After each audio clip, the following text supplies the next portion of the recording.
The road stretched out under the dying light of day, painted gold and crimson by the setting sun.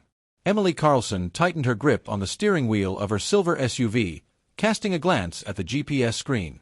"Just 30 more miles," she muttered. In the passenger seat, her stepson, Ethan, looked up from his phone. "Do you think we'll make it before dark?" Emily smiled weakly. "I hope so." They had been driving back from a family reunion in Tennessee, trying to get home to Indianapolis before midnight. Emily's husband, Ethan's father, had left a day earlier for an urgent work meeting. That left the two of them to take the long road trip back together. Though Emily had married Ethan's dad just 2 years ago, her relationship with Ethan had been complicated. He was 21 now, just started college, polite but distant, and still carried the silent weight of his late mother's absence. Emily had tried to break through the walls, but they were made of stone. This trip was supposed to help. A long road together, some conversation, maybe some trust. The engine sputtered. Emily's heart dropped. The car stuttered again and then gave a harsh cough before the dashboard lights flickered like a dying heartbeat. "Oh no," she whispered. Ethan looked up. "What's going on?" "I don't know. Something's wrong with the engine." She pulled over to the side of the road as the car wheezed its last breath and died completely. They sat in silence, surrounded by thick trees on either side of the empty highway. Emily stepped out and opened the hood. Steam hissed out. She didn't know much about cars, but whatever this was, it wasn't good. Ethan joined her. "Do you have roadside assistance?" "Yes," she replied, dialing the number. The call dropped. No signal. Ethan checked his own phone. No buzz. Great. The road remained empty. No headlights in sight. They hadn't seen another car for at least 30 minutes. It was a remote stretch. "We need to find somewhere before it gets completely dark," she said. Ethan scanned the road. There was a small gas station 10 minutes back. "I think I saw a motel sign near it." Emily hesitated. "A motel? We can't sleep in the car, Emily. It's cold and we have no heat." He was right. They grabbed their bags and started walking. By the time they reached the motel, night had completely fallen. The place looked old but not dangerous. A flickering neon sign read, "Oak Haven Motel." A single front light glowed above the office door. Inside, a man in his 60s with a worn flannel shirt and reading glasses greeted them kindly. His name was Walter. Emily explained the situation, and he offered them a room with 2 double beds and a working heater. They entered the room, which smelled faintly of pine-scented cleaner. Not perfect, but better than the cold road. Emily flopped on one bed, exhausted. Ethan dropped his backpack and sat across from her. "Well," she said, "I guess this is our adventure for the year." Ethan gave a small chuckle. It was the first time she'd heard him laugh at something she said. It was nice. They ordered delivery, cheap pizza from a nearby town, and sat on the floor eating slices from the box, watching a grainy movie playing on the old TV. "Your dad and I used to come through little towns like this before we got married," she said, trying to make conversation.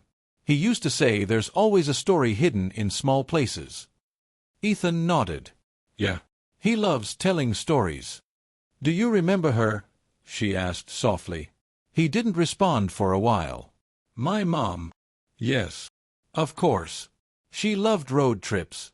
She would sing along with every 80s song on the radio like it was her concert." Emily smiled. "That sounds like her. You two are different, you know. But you're kind. You try." "I do," Emily said, her voice catching. "I've always wanted to have a connection with you. I know I came into your life later, but I care about you, Ethan.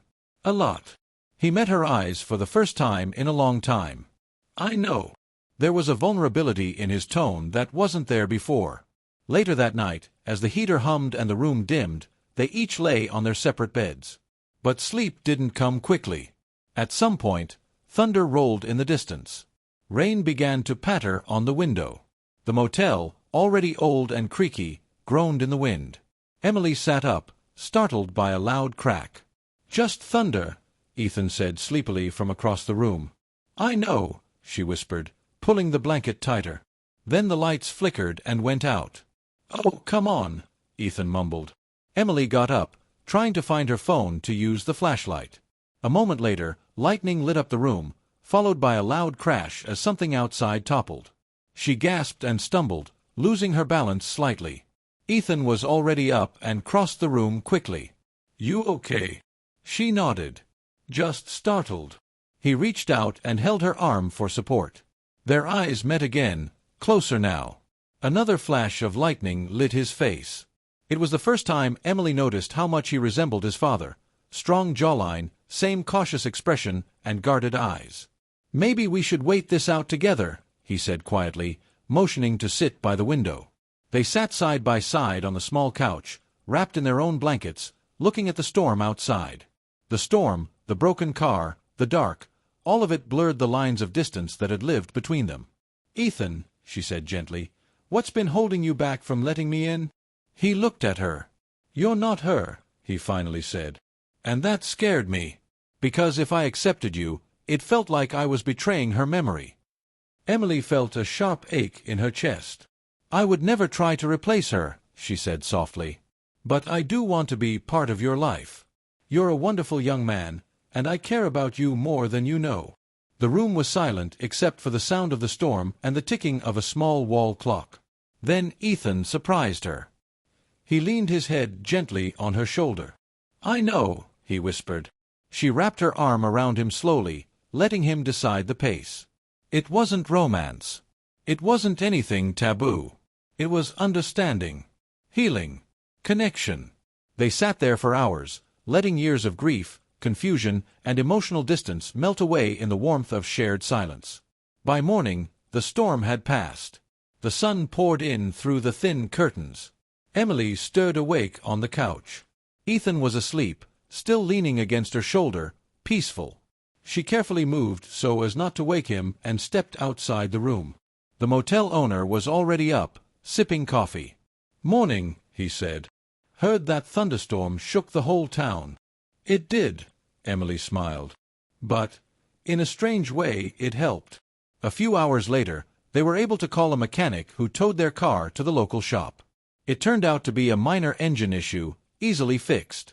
By early afternoon, they were back on the road. But something had changed. Ethan played a playlist of old 80s songs, singing softly to himself. Then he turned to Emily and asked, "Want to sing too?" She laughed. "You'll regret that offer." They both sang. They laughed. They shared stories. The car was whole again, but more importantly, so were they. By the time they reached home, the trip had become more than just a road delay. It had become a turning point. From then on, Emily and Ethan weren't just stepmother and stepson. They were family.